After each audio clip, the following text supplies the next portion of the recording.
What are the sound differences in plastic versus celluloid ping pong balls?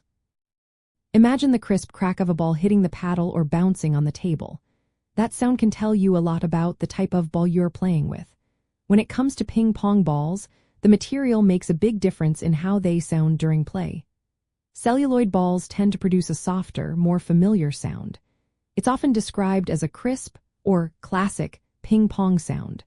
That's because celluloid is a softer, more malleable material.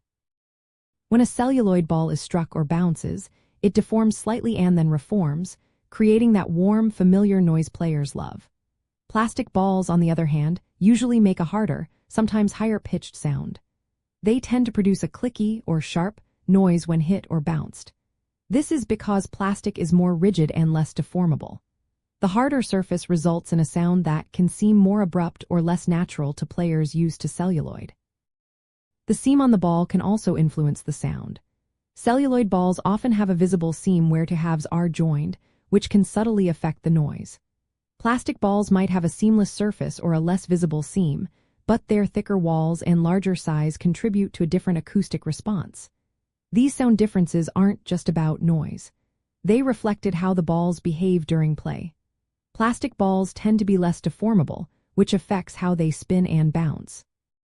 They also tend to move through the air slightly slower, influencing how players hear and react to the ball. To sum up, the main difference is that celluloid balls sound softer and more traditional. Plastic balls produce a harder, sometimes higher-pitched sound that players familiar with celluloid might find less warm.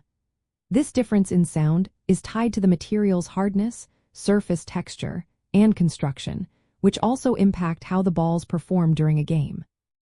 So, next time you hear that distinctive crack or click, you'll know exactly what kind of ball is making that sound and what it means for your game.